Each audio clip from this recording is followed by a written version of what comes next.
We are recording this session, so we'll go ahead and get started. So welcome again for joining us to our May Ability Grand Rounds for the West Virginia University Center for Excellence in Disabilities. We are very excited to hear about employment today from our speaker. I'll get to that here in a moment. Just a quick review about Grand Rounds series. So this is an opportunity for us to not only learn from Dr. Molyneux's work, but also to have that discussion and to ask questions and really work through the evidence-based research that's been done and apply that to us locally. So please, we love it when you're actively involved, when you use the chat or raise your hand. Again, if you feel comfortable getting off camera, wonderful. Otherwise, feel free to stay within your comfort zone. Closed captioning is available, so please utilize that. That should be at the bottom of the screen for you, if you'd like. And then lastly, a few Zoom etiquette, so make sure your lines are muted and that you can provide your name and affiliation in the chat. Again, we love to hear who's joining us today. And then with that, let me talk a little bit about our topic and then our speakers. So the center really focuses both on issues, based on issues, in West Virginia and particularly on 4 areas, one of which is employment. So as a state that has very high or higher than national average disability rates, but one of the lowest disability employment rates, this is an important piece and topic for us as a center and a state. And so with that, I have the privilege to introduce Dr. Cara Molyneux, who's joining us from the United Kingdom. It's 7 p.m. there, her time. So she's had an extended day to join us. We're very appreciative of that. From Lancaster University Management School. And so as you can see from the title, she's going to talk about flexibility in the workforce, particularly with recruitment and retention for employees. And so with that, Dr. Molyneux, I'm going to turn it over to you. And I'll continue to monitor both the chat and let people in from the waiting room. Thank you for joining us. Thank you so much, Leslie. Yeah, wonderful to be here. And even though it's 7 p.m. here in the UK, I'm still energetic and hopefully will last through the presentation. So yeah, great to be invited to share my research with you guys over there. I hope you can take some things away from it that maybe for West Virginia might kind of trigger some new thoughts about how to engage with this problem around kind of low employment rates for disabled people. So you'll notice there that I just said disabled people. And the reason why I use that terminology, I think it might need explaining, because obviously in the US, you will say persons with disabilities, and that's true for many other countries. And even in the UK, you know, some people use that terminology, person with disabilities, rather than disabled people. But for me, using disabled people represents a really clear signal that I am very familiar and respectful of the theory, principles and terminology which was agreed by the UK disability rights movement, which goes back to like the end of the 1960s, beginning of the 1970s. So that term, it doesn't conflict in any way whatsoever with using person with disabilities, but it's just me recognizing that from a UK perspective, that's the preference of the disability movement. So that's why I'm using that. Okay. I'd like to share with you today some insights that came out of my PhD study, which I began in 2016 here in the UK, and I completed my PhD in 2021. And I'm going to kind of focus on just some kind of small areas really of the PhD thesis, and share some insights into the findings from interviews with smaller and medium-sized employers and also disabled people.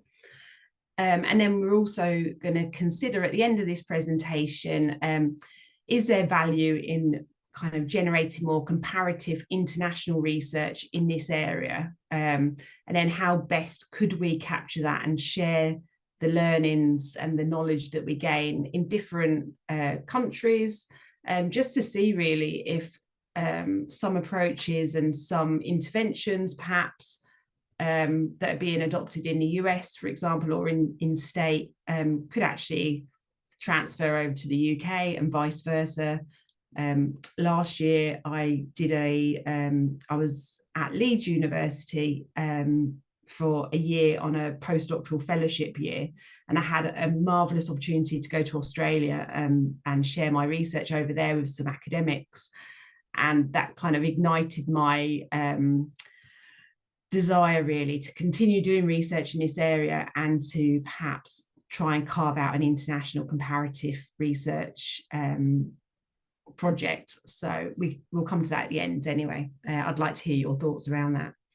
So this study was qualitative rather than quantitative. So I wasn't kind of getting large volumes of data and running kind of statistical analysis. It wasn't that kind of design at all. It was very much going deep with a few people, a few employers, and really get that depth of understanding around people's experiences from the employer and the employee perspective. So I interviewed 13 disabled people and 15 small and medium-sized enterprise employers. That's what the SME stands for. I don't know if it's the same in the US. I assume it would be. So yeah, 15 employers. But interestingly, from those 15 employers, 4 of the business owners, so it was mainly business owners or someone in a leadership role within that firm, 4 of the business owners also identify as being a disabled person. So that was quite a nice element to this research that, you know, when I was analysing the data from the employer side, I could also see if there's any differences between having a disabled business owner versus a non-disabled business owner, and to see whether their attitudes or experiences were shaped by that lived experience. And yeah, so all of the interviews took place in England in 2018. And the employers and the employees, they worked in different sectors. So some were in service sectors, some were in manufacturing, and at different levels. So there was more kind of professionals and also more kind of junior roles, job roles. So that was my cohort of people that took part. And I must say, actually, I didn't mention this, but the reason why I was interested in this is because I've got lived experience of working myself. Before I went into academia, I worked in financial services for many years and for small employers. And I actually witnessed quite a lot of discrimination against disabled workers in the workplace. And I also at home life have disabled family members. And so that kind of drove my passion to kind of explore these issues further. So I'll tell you a bit about the UK context, and then you can kind of compare to what's happening over there in the US. So disabled people living in the UK should be protected by employment equality legislation. We have something called the Equalities Act 2010. Before that, we had the Disability Discrimination Act, which came into effect in 1995, which I think is around the same sort of time as in the US, not maybe a couple of years later. And obviously, we know about the benefits that work, the benefits of good work, what that can have for people and society. Yet, despite these legal protections, the employment rates remain astonishingly low across Europe, actually, and in the UK, in comparison to employment rates for non-disabled people. So just to give you some stats, there's about 51.5% of disabled people are in work compared to 81.7% of non-disabled people. So there's a gap of around 29%. And it's stayed around the kind of 30% mark for decades, despite different governments coming in with different intervention programs, different funding models. It just seems very difficult to get it much lower than 30%. I think we currently are at about 28 point something percent. But there's debates around why that is. There's actually a higher prevalence of disability in the last 5 years. So more people are kind of identified as being disabled now, and the reasons for that varied. So interestingly, the UK gap is the 4th highest among all of the European Union nations, which, you know, considering our supposed wealth as a nation, I suppose could be quite shocking if you compare that to, I don't know, Greece or Poland or other kind of countries within the European area, I suppose. So the estimated rate for employment for people with mental health problems in the UK is about 13%, and it's lower still for autistic people.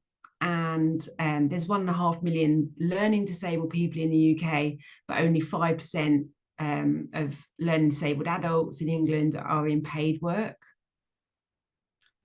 And when disabled people are employed, they're more likely to be situated in low paying jobs at lower occupational levels and with worse working conditions than their non-disabled colleagues. More often than their peers, they're in part-time jobs or temporary positions, often with few possibilities for career progression.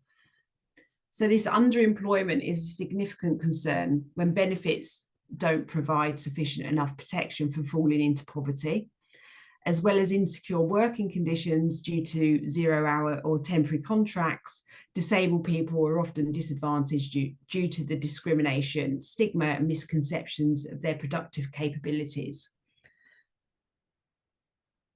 So, on top of the barriers caused by negative attitudes or opinions, deeply rooted stigma and stereotypes, there's been a lack of interest by our government and also by employers, really, and the general population to educate themselves about ableism and its physical and psychological impact on well-being for disabled people. There's also a lack of access to education, training and skills that are relevant to the labour market. So that's another massive barrier that's holding disabled people back from having better employment experiences. So the UK government, to try and address this gap, there's lots of talk. You know, the policy narrative is very, very positive. You know, we need to do things to reduce this disability employment gap. But ultimately, they've been focusing very much on what disabled people need to do to upskill, to improve their employability options and chances. And there's not been much focus on the employer and how to help employers to become more flexible or to change the practice that would enable disabled people to get jobs in the first place, but also then to retain the job. So as we know, most people acquire a disability through the life course. Not many people are born disabled. And so it kind of makes sense for employers to be able to respond to people's changing ability and functional ability when they acquire a long-term health condition or an impairment of any kind, really. And so the UK government did recognise that they needed to do something. And finally, in 2017, they actually in policy documents started to talk about the need to research employers and find out what it is that's holding employers back from opening up their jobs to more disabled people. That was really timely for my research. So like I say, I started my PhD in 2016, and then in 2017, the government made this announcement that they were going to focus on employers. So the fact that I had already begun my PhD, looking at the small and medium-sized employer was a really timely piece of research, and is one of the reasons why it's kind of had a bit of traction, and I've fed into some policy kind of documents now, and so it's seen as quite a novel piece of research that can be quite valuable for policymakers. So moving on.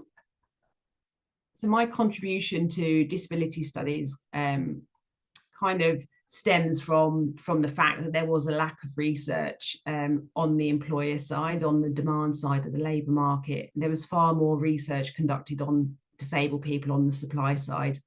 But I was interested in knowing how employers feel about hiring people with a range of different impairment types, and also what motivates the employer or not to do the right thing, basically, and to adapt their workplace. So I wanted to understand, why are some impairments assumed to be more problematic for employers? Why are some employers more willing to be flexible? What policies are assisting employers, if any? What more needs to be done to remove the barriers for both the disabled job applicant, but also for the small business employer? So it was a lot to fit into one study, but I decided to take on the challenge and to apply a disability studies lens to try and understand about the disadvantage, the discrimination, the barriers that people with impairments and health conditions face. So in addition to filling the empirical gap, the study also makes a theoretical contribution through extending the work of a lady called Carol Thomas, who unfortunately, sadly, she passed away a couple of years ago. She was based at Lancaster University. She wrote some excellent academic books, and if you kind of Google her or look her up, she spoke about impairment effects and also psycho-emotional disablism. And I found these two kind of concepts really key to understanding what was going on. So I use her concepts to explore how disabled people have to go through this process of a decision of when to disclose their impairment to their employer. And that was a really interesting part of the study, actually. At what point, do you tick the disabled box on an application, on a job application form, or do you wait and do you hold back and hope that you get an interview? And then in the interview, do you then decide to talk about it to the employer to see what their reaction is?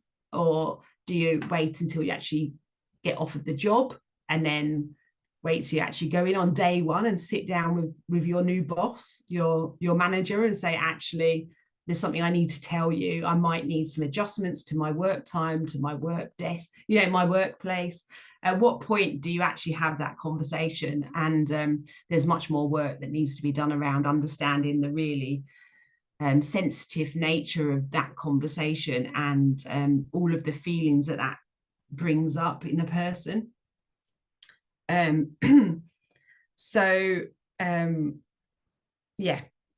I also developed, so from that kind of thoughts, when I was analysing my data, I realised that this was a real dilemma. So I kind of termed it a disclosure dilemma, and it can't be ignored. It's fundamental to the whole process of inclusion and creating inclusive workplaces. We need to be aware, employers need to be aware that people feel this way, and it is a dilemma, and it needs to be addressed sensitively and at the right time to enable people to feel comfortable to talk freely and openly about the flexibility that they might need in the workplace. So moving on, so I also developed this new concept of flexable work. So flexible work, kind of a spin on the flexible work, and my thinking here is that it challenges ableist logics. It gives disabled workers additional rights to flexibility, and an output of that is that it actually reduces this psycho-emotional insecurity that's felt during the process of asking for workplace adaptations. So I'll come on to that in more detail as I go through the presentation. So flexibility, you can kind of understand it this way. It's a way of thinking and reflecting about ability diversity. It's an approach to change hearts and minds and to trigger those conscious thoughts about stereotypes and prejudice and unchallenged ableist beliefs. Reducing prejudice against disabled people relies upon deeper questioning of cultural and economic preferences for certain bodies and minds, certain abilities, and certain ways of functioning. That's a quote from my thesis. So thinking along those lines, I'll share with you just some of the findings. So both SME employers and disabled people need more information about the support that's currently available to them through government-funded initiatives.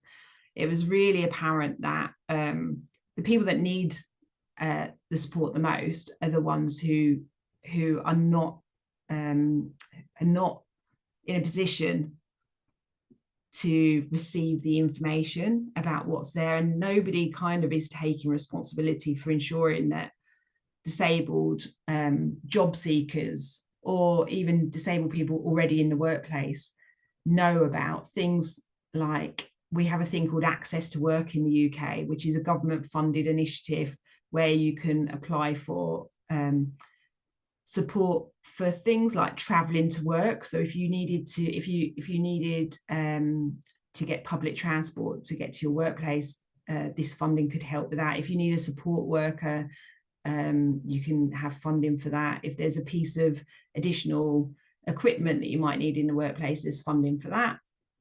And small business owners don't know about this. So one of the fears that small business owners has is that there's going to be additional cost to them as the employer by employing a disabled person who might need some adaptations.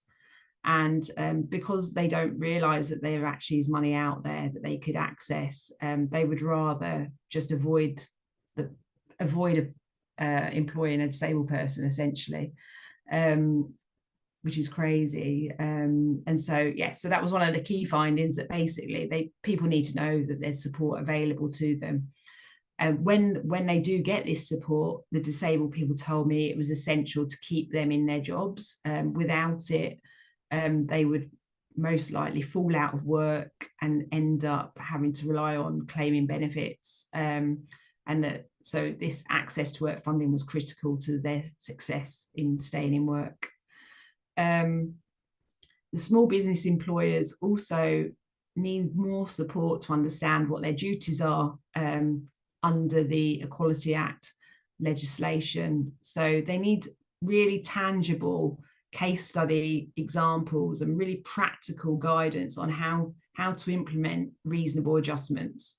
So I think you would call them adaptations in the US, but in UK law, we call them reasonable adjustments, which are the changes to the workplace that an employer must make to prevent disability discrimination. That's within the Equality Act legislation, that they must make reasonable adjustments. But if you speak to most small business owners, they don't know what a reasonable adjustment would look like. They don't know where to start. And so it's just really simple guidance is needed. And at the minute it's missing. There's no go-to place. There's no direct route for a small business employer to understand, where do I even start to find this information out?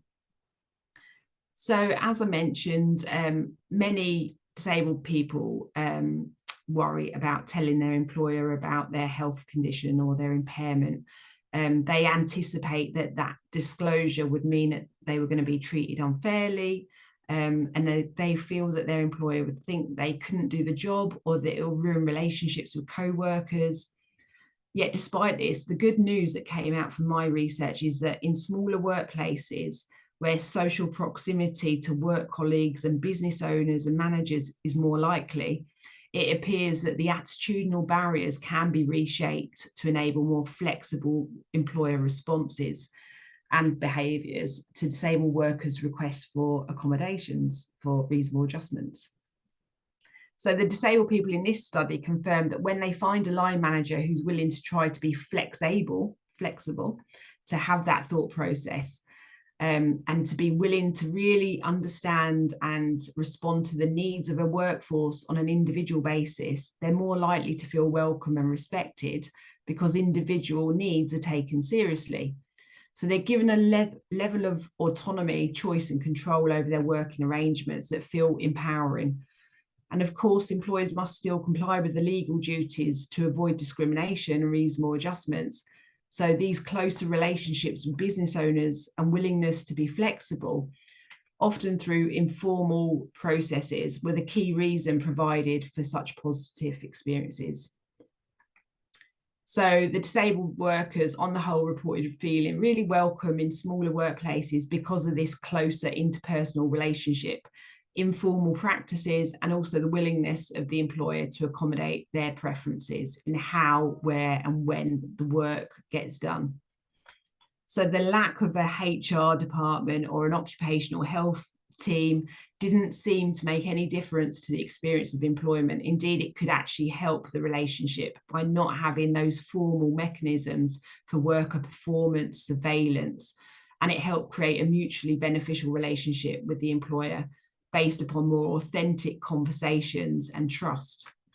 And I know that that might be quite controversial because we tend to believe that HR is essential for creating inclusive workplaces because they're the kind of go-between between line managers and the working environment. But actually, some of these formal mechanisms can create fear, essentially. So I think if we can find a way of balancing that formality and informality, there could be benefits for workers to feel more confident to talk openly.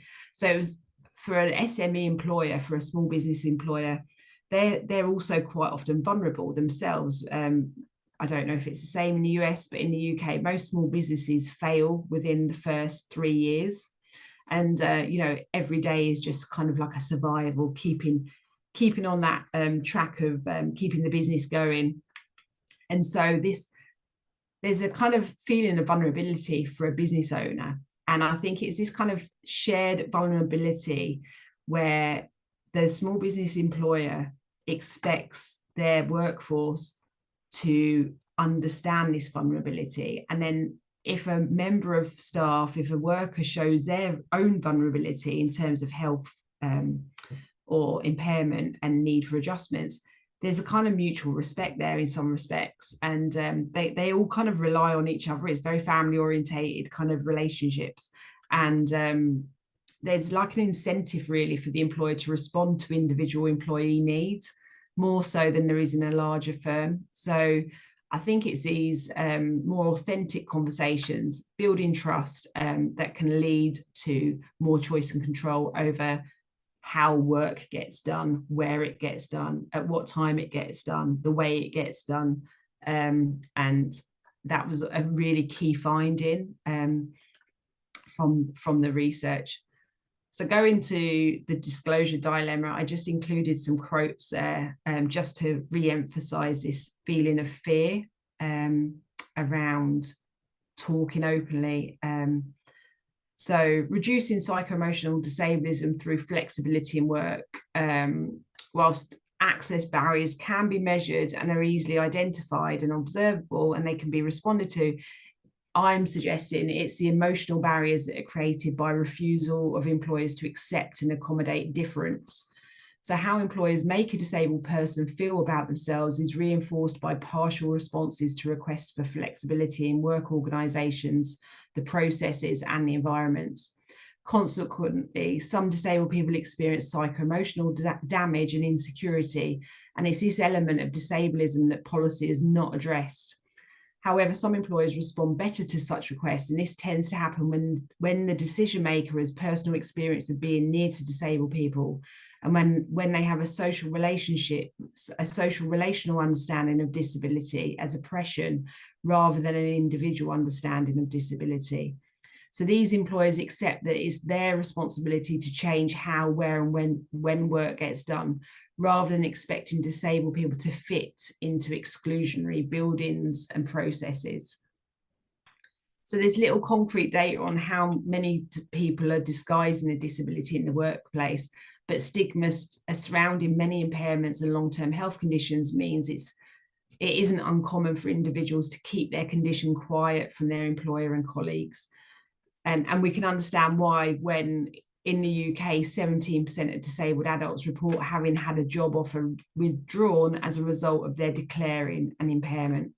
And 30% of disabled people said that they felt that they were not taken seriously as a candidate for a job as a result of their disclosure. And this is despite the equality legislation. It still remains difficult for employees to prove that they've missed out on a role or been passed over for promotion as a result of a declaration of impairment or health condition, causing many to turn to secrecy instead. So because disabled people have become accustomed to the ableist world of work in which they live and the negative response to a disclosure of disability, this creates what I've termed the disclosure dilemma in weighing up how much to disclose, when to disclose, who to disclose to, or even worse, the decision is made to make do in silence.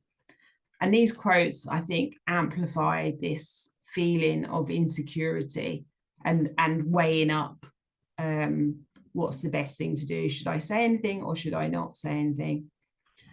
So within the findings of my study, it also became apparent that when employers act sensitively and remove externally imposed issues of accessibility, disabled people can benefit internally, because those destructive and limiting messages that tell a person that they're out of place or that they shouldn't be there, they don't deserve a job, they can be replaced with messages of validation and acceptance. And then in this way, disabled people sense and feel that they belong in workspaces and workplaces that are open and welcoming to all. So my key argument from my thesis really is that changing employer attitudes and building strong interpersonal relationships in the workplace reduces psycho-emotional dimensions of disablism.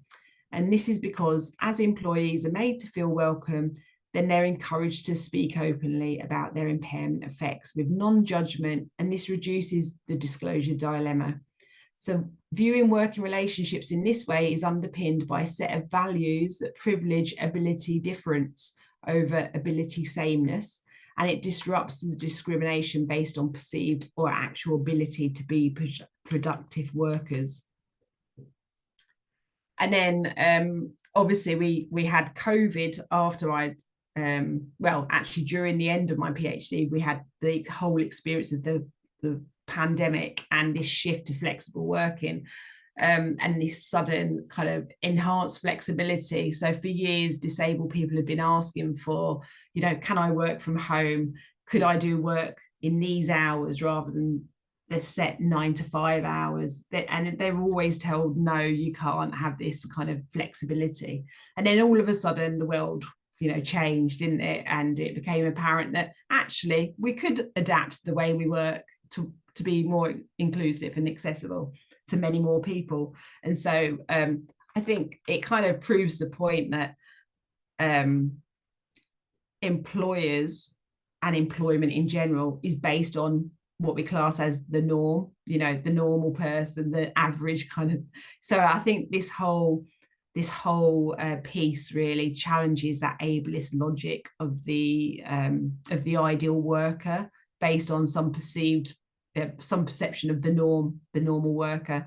And I was hoping really after the pandemic that that shift to more flexibility might have stuck back. I don't know what it's like again over there, but in the UK, it's very much kind of back to pre-pandemic expectations of employers that you will be in the workplace. There is probably more hybrid working opportunities for some occupations and at some level, but certainly not as much as I would hope anyway. Most job adverts now are still expecting you to go into the office or to be in a certain environment to do your job.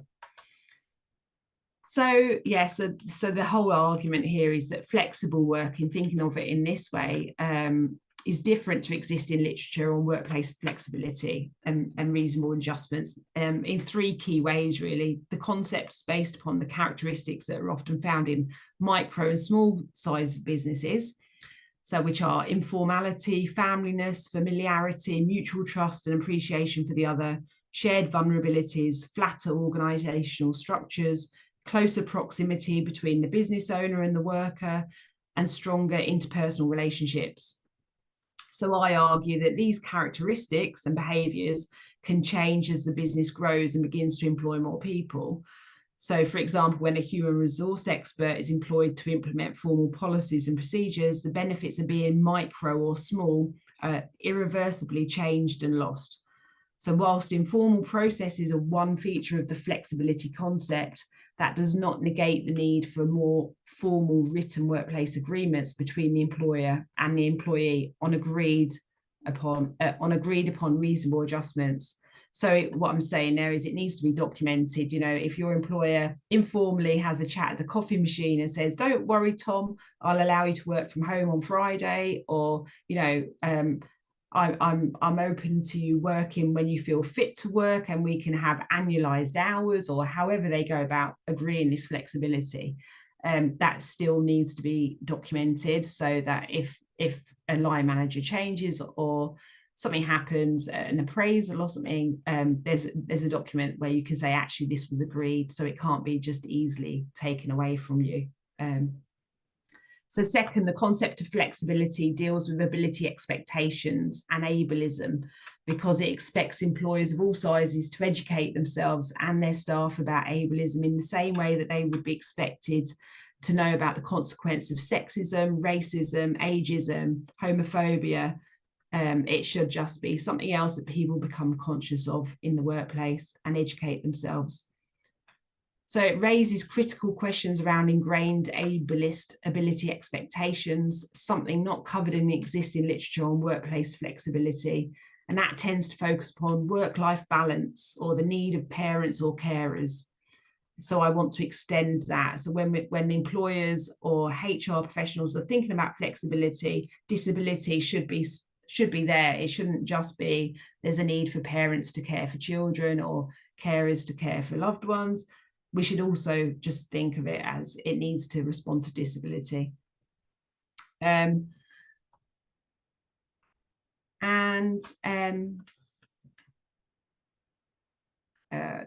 sorry, I've lost my track now. Trying to get to my third bit. Sorry about this. Where is it? Third, okay, here we go. So the concept of flexibility expects employers to consider the impact that substandard formal reasonable adjustments may have on creating psycho-emotional disableism. So this is necessary because we know from existing studies that reasonable adjustments to service provision often fail to fundamentally address the ableist nature of workplaces. So existing writing on workplace reasonable adjustments tends to focus only upon changing features which aim to make the disabled worker more productive by making the workplace and the workspace environment fit the needs of the impairment effect.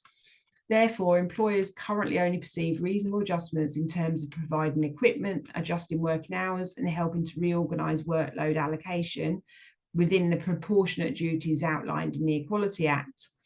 In contrast, the concept of flexibility goes further by expecting changes to the workplace culture, which aim to ensure the relationships between the employer and the employee are built upon rights and equity principles. So in this way, flexibility aims to ensure that all workers are made to feel welcome, trusted, and valued for the contribution that they make to the business.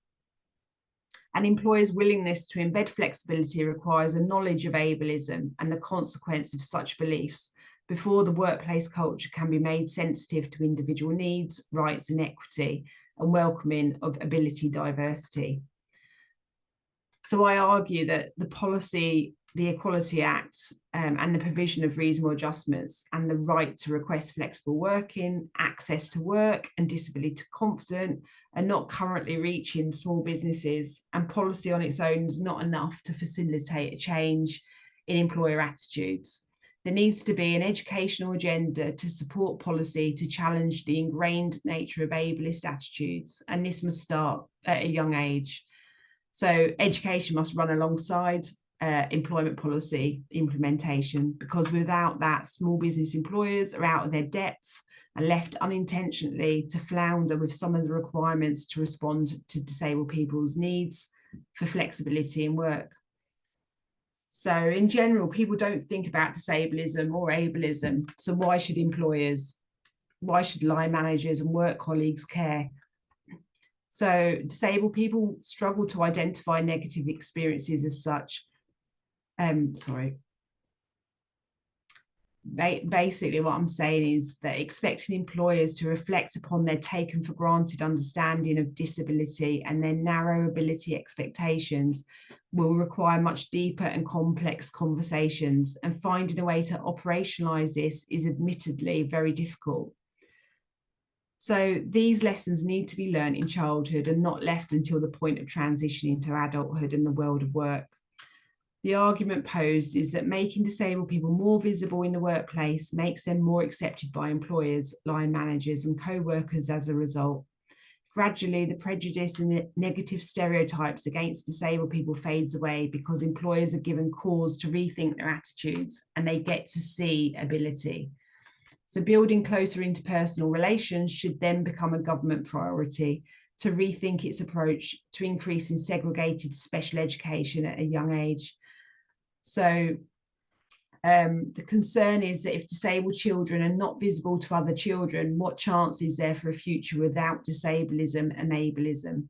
When children grow up into adults and enter the workplace without the experience of learning alongside children with impairments, they're much more likely to become the next group of adults who are blinkered by ableist normative wisdom that the ideal worker looks and acts a certain way.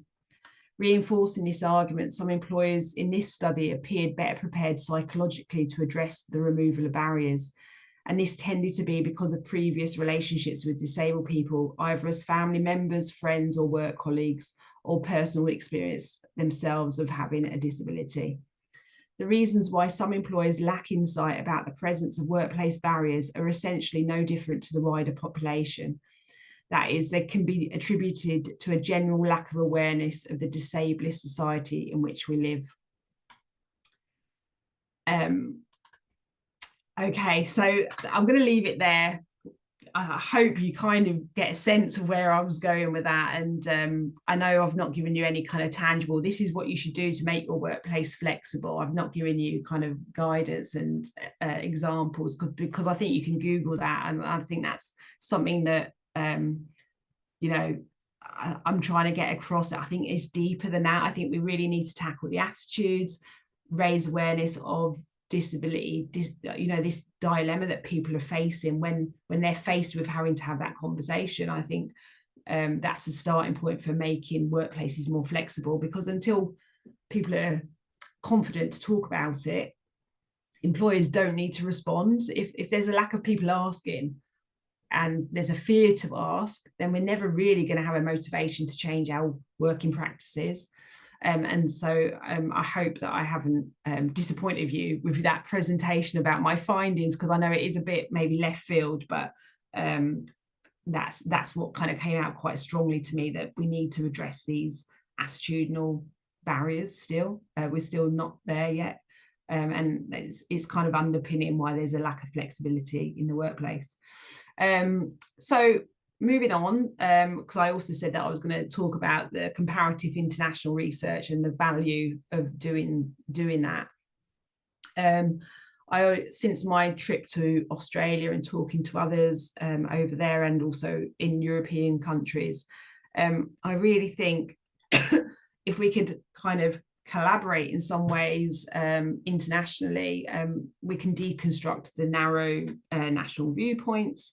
We can highlight, you know, intriguing differences and similarities amongst employers in different countries and different practices and policies, and just see if there's any kind of commonality, I suppose, or any insights from the US, from Australia, from New Zealand, from European countries, from the UK, to see, has anyone actually cracked this problem? Is anyone else looking at this in a different way that's beneficial for disabled people, and also because I'm equally interested in helping the small business owner, employer to improve their practice. So are there any really good examples? And to understand that, we need to understand the context, and comparative research allows us to explore these different elements, the economics, so the welfare policies, how do they interact with the education policies, how does that interact with the historical kind of and cultural understanding of disability within that society, because obviously that impacts on a lot of kind of design around policy.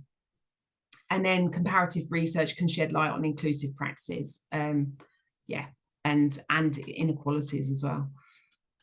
So I think there is an opportunity to create some kind of repository, library, shared resource, perhaps across international borders, between researchers, within by employers, by governments, I suppose, by employment support providers, all these different stakeholders.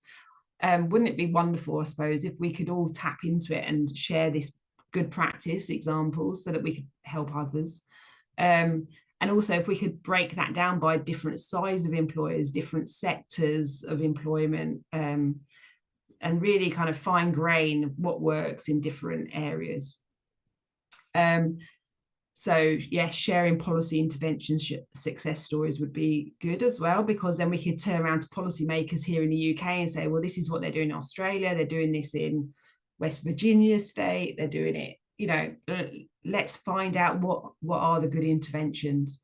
And then in supporting employers to be inclusive and flexible, have we got some good examples there? And also understanding, I suppose, why some employers do and why some employers avoid this kind of topic.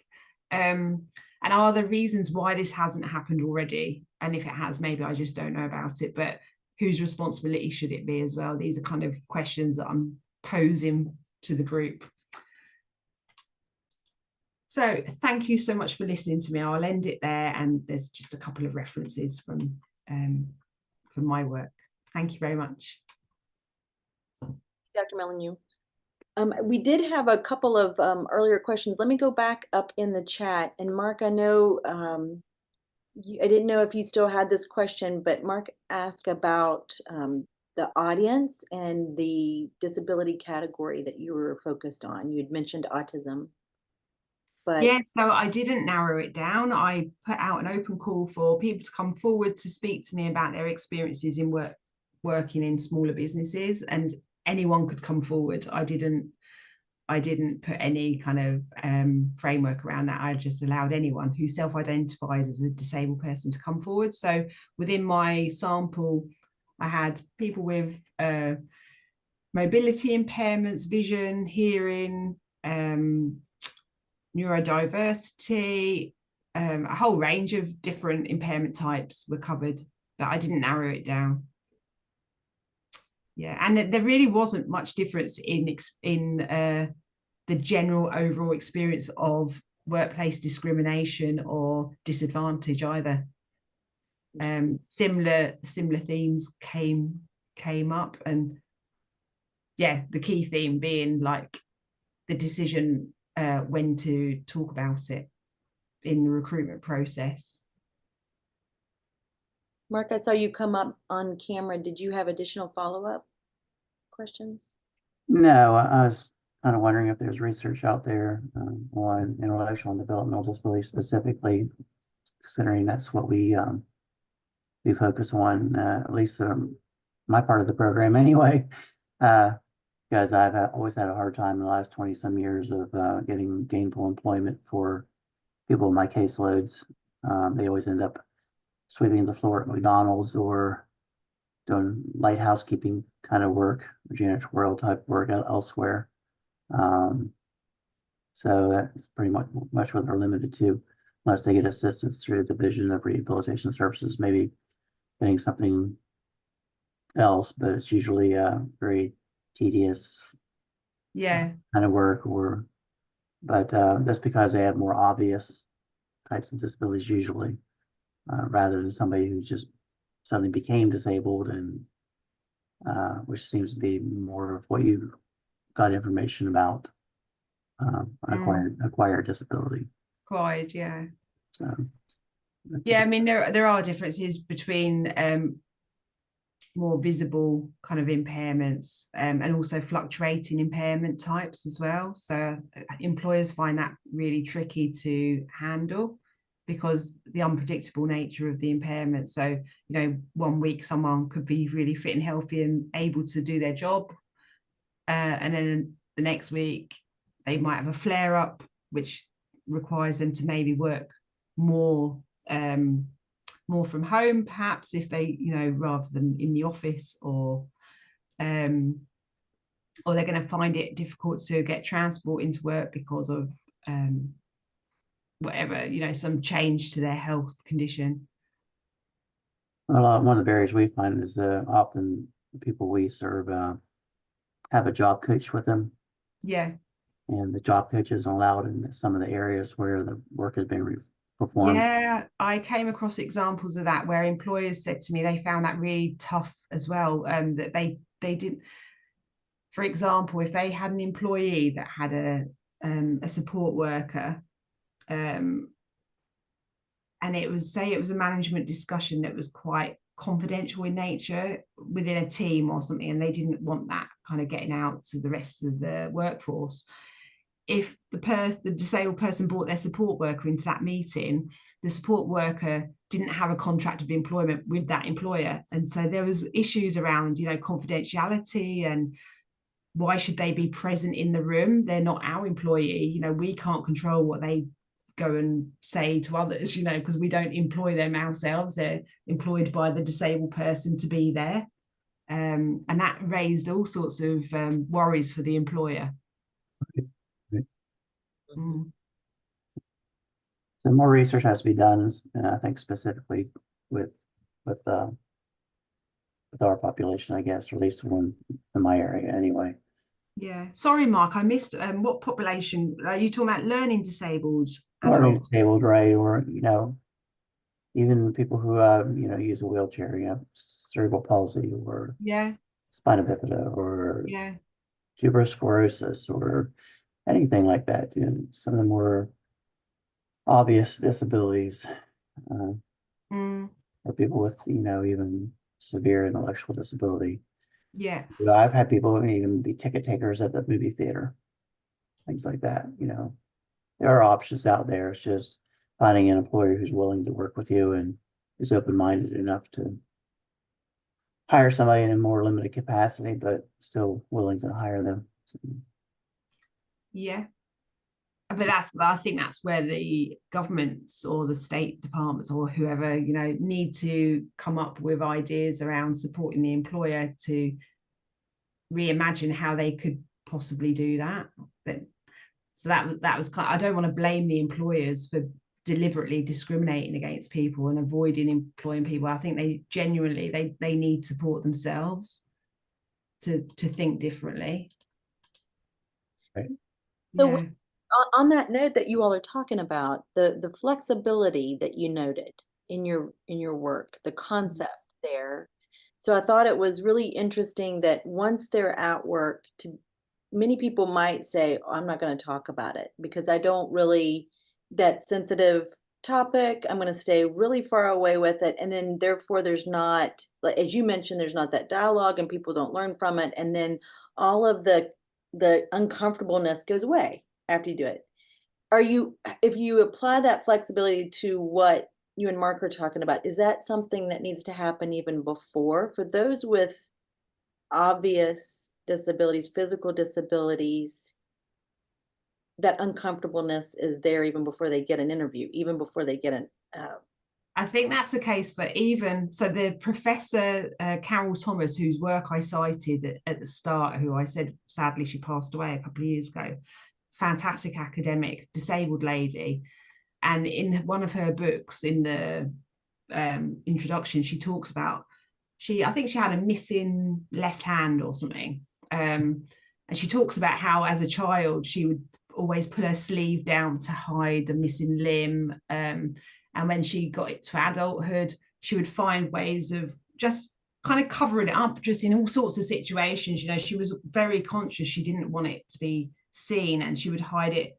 If she went for a job interview, she would have her sleeve down, and just so she wouldn't tick the disabled box on a academic job advert and things like, you know. So it does make you wonder. It's not even the really obvious impairments, you know, like wheelchair users or everyone. I think everyone had a fear of having the conversation. So that's what I'm trying to kind of say, is that flexibility requires a broader conversation, I think, around ableism, just the same as, you know, very few people in society would not understand the word sexism or homophobia, you know, or ageism. But still, in the UK at least, the word ableism is really not understood or used a lot. And I think it is that real education piece that we need to talk about and recognize that, you know, today you might be healthy, able to work to normal routines and mechanisms, you know, the normal way that we see that's how that job gets done. But tomorrow, you know, anything could happen tomorrow where that changes. And so, and that is not unusual. You know, we all age, we all change our requirements in our working lives as we progress through our careers. And at some point, we're more likely to need to ask and have a conversation around, look, you know, my hearing's not so great now, or I'm getting tired, I'm going through menopause, perhaps, you know, like I really get fatigue. And it's just, I'm just kind of saying that flexible needs to be thought about, flexible work needs to be thought about in this way, that bodies change and adapt as we age, or through accident, illness, injury, whatever. And it really shouldn't be a big surprise that we should already be thinking that way. This is inevitable. We are human beings after all. We're not infallible, and we shouldn't subscribe to this like ideal worker, productive worker. You have to be able and willing to work certain numbers of hours. You know, we just need to think better about it, about this notion of flexible. What does flexible actually mean? It means responding to changes to body functioning and ability. That's my argument. That and it's not easy. I'm not suggesting that's going to be easy to educate a whole society, but I think we should at least try.